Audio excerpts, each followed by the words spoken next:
Now, how did it get to this point where the population is in such bad shape, where the people are so demoralized, where the societies become so degenerate, where the very idea of economic progress doesn't stir anybody, it doesn't mean anything to anybody? And this is a process that's been going on for over 100 years. And this is a process that began around 1900 with a total assault on the idea of progress, with a total assault on the concept of man.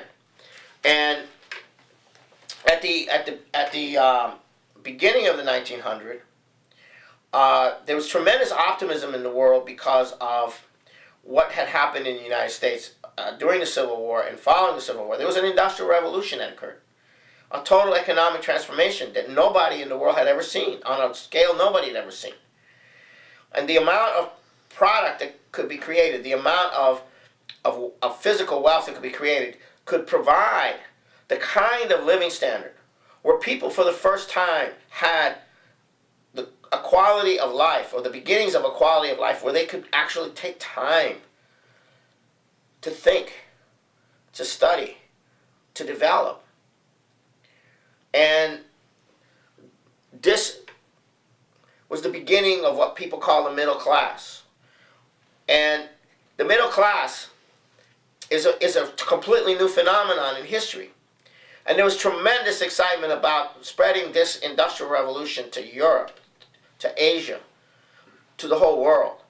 And everyone at that time was very excited about the scientific developments that were going on.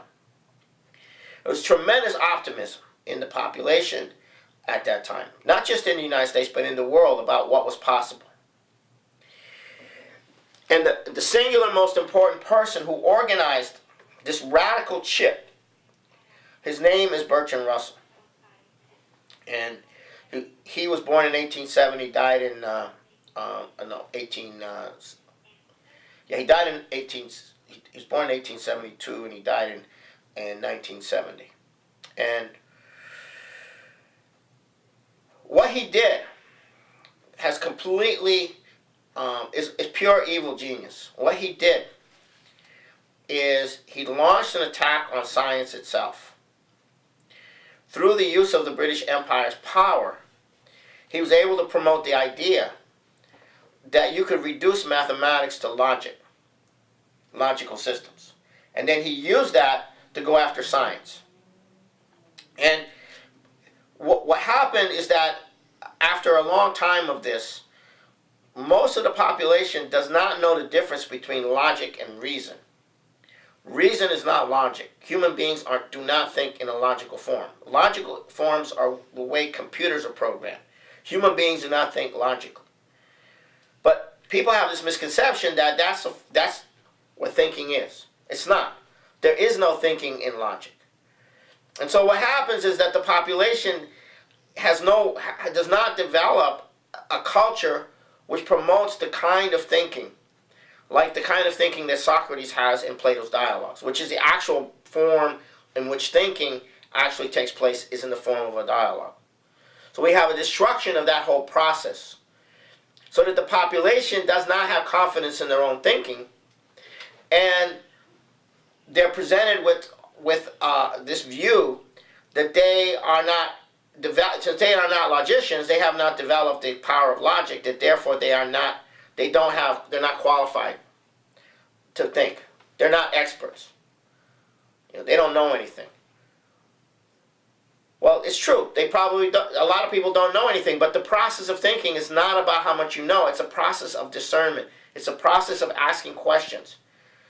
It's a process of asking, well, does this make any sense? Does that make any sense? What could it be? Since it doesn't make any sense, what else could it be? Why isn't it this way? Why is it that way? That's the kind of thinking that we used to have a culture where everybody was thinking that way. It was a classical culture based on classical music, classical poetry, classical drama. We don't have that anymore. The culture is totally based on some sensation, on feeling. It's based on catharsis. It's based on experience. It's not based on thinking. We don't have a culture for thinking people anymore.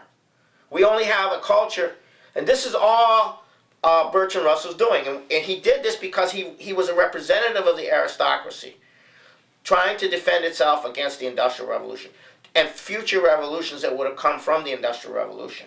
And those future revolutions in technology and science were the revolutions that would have elevated the most backward peasants of humanity to the level of being far more intellectually developed than the average aristocrat. And that was what Russell was opposed to. So he went after science itself. He went after the method of thinking in the population in general as well. And he teamed up with H.G. Wells in something called the Open Conspiracy, which promoted the idea of dumbing down the population by destroying the language, eliminating classical music and replacing it with rock-type music, of introducing drugs to destroy the willpower of the population, to destroy the population. And only those people who were designated to be the rulers, the ruling class, would actually have a different education than creating compliance, conformity, an education that discouraged initiative, and so forth. Now, what he meant by science, of the scientific ruling class, he meant developing the power to control through biology, through psychology, through drugs, different kinds of methods to control populations. Because the aristocracy, the oligarchy, was done for. The Industrial Revolution and subsequent industrial revolutions were the end of this. So now, in the meantime, they launched these conferences. So in the meantime, you had World War I, World War II, the Cold War. These wars kept nations from coming together for the kind of development that would have alleviated the poverty, would have alleviated the conditions. The idea was to prevent Europe, the economic power of Europe and the United States, from developing the Eurasia, Africa, Latin America. That was the issue. Now, that was what Franklin Roosevelt intended to do, but he died, and Truman came in, and Truman followed the advice of Churchill, who was influenced very heavily by Bertrand Russell, to drop the bomb on Hiroshima and Nagasaki, to drop the atomic bomb on Hiroshima and Nagasaki. And this act began. Now, what Bertrand Russell saw back in the beginning of the century, you had Einstein, the Curies, and others developing the concept of a new force of energy, nuclear, the forces of the nucleus, which supersedes the chemical energies. And this nuclear force is the future. It's the future that will allow us to do the things we can't do now. And we've only partly gone into it, and we haven't gone to where we need to go with nuclear power. Now, what Bertrand Russell did was he put forward an orientation in an article he wrote to the Bulletin of Atomic Scientists, a 6-page article on October 1st, 1946. He laid out the strategy that's still running the world today. He launched 3 movements simultaneously. One of the movements was to get the United States convinced to use nuclear weapons on the Soviet Union before the Soviet Union could develop those weapons, to force them into a world government. His view was that you could not stop the ultimate destruction of humanity through nuclear war unless there was a world government over all of humanity, which is not true. And he said to make that world government, the United States needs to launch a nuclear attack on Russia, destroy the Soviet Union before they could develop, or if they don't submit to a world government. Then he launched simultaneously a second movement. In the event that the Soviet Union developed it, then there had to be a movement to convince the Soviets to become partners in a world government with the West. And the third was he launched a ban-the-bomb pacifist movement, anti-nuclear movement, which the hysteria of that movement used to confuse people between nuclear fission, commercial use of nuclear fission, and the nuclear weapons. So people were terrified of nuclear weapons. So they became terrified of nuclear power. And he played a major role in using the Cuban Missile Crisis as a way of terrorizing particularly my generation, which at the time of the Cuban Missile Crisis, when we all were facing the elimination of the human species, the children and young adolescents did not have the emotional way to deal with this, and they were profoundly psychologically deeply disturbed by this, including myself. And so as Kennedy was killed and the Vietnam War was beginning, we had no sense of a viable future. All we knew was that at any moment there would be a nuclear war and we would all get wiped out. And we were not mature enough to be able to have the defenses against that terror. And that became the governing terror of our society, of our population since then. To the point that people forgot about the future. The future doesn't exist. You only live for today. And that's how things have been run. And we're still in that mode. We are facing nuclear war now. The age of nuclear terror has not come to an end.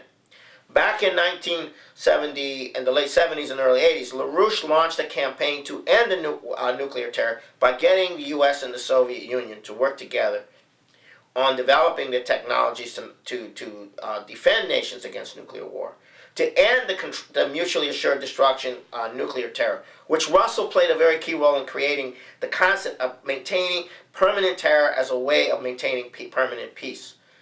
And this has been the most corrosive and eroding of the psychology of the population. This is why you have a society which has no longer any connection to a future. They've lost that connection to a future. But China, Russia, India, even the people of Latin America and Africa, as horrible as they have been subjected to colonialism and looting, they want this future that we have rejected. And for that reason,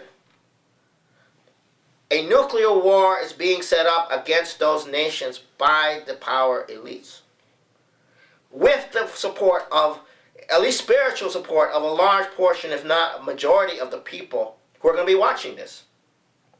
Why? Because you have no sense of a future. And what right have these people, the Chinese and the Russians and the Indians, have to go to nuclear power, go to fusion power, go into space, develop, become far more prosperous than we could ever dream of becoming? What right do they have to do that? We're drowning in our own depressed degeneracy. And what right do they have to do that? Who do they think they are? So spiritually, we as a people will support the nuking of Russia and China. Whether you realize that or not, you are spiritually inclined to that unless you can locate in yourself that spirit of Bertrand Russell, who hated the human race. And I'm going to quote you something from Bertrand Russell. I'm going to end this by quoting something from Bertrand Russell.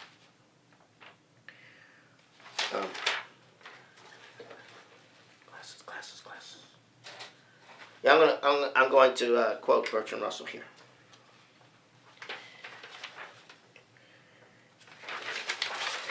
I hate the world and almost all the people in it. How much would it do if one could exterminate the human race? I have been merely oppressed by the weariness and tedium and vanity of things lately. Nothing stirs me. Nothing seems worth doing or worth having done. The only thing I strongly feel worthwhile would be to murder as many people as possible so as to diminish the amount of consciousness in the world. Now, this guy, with the backing of the power of this empire,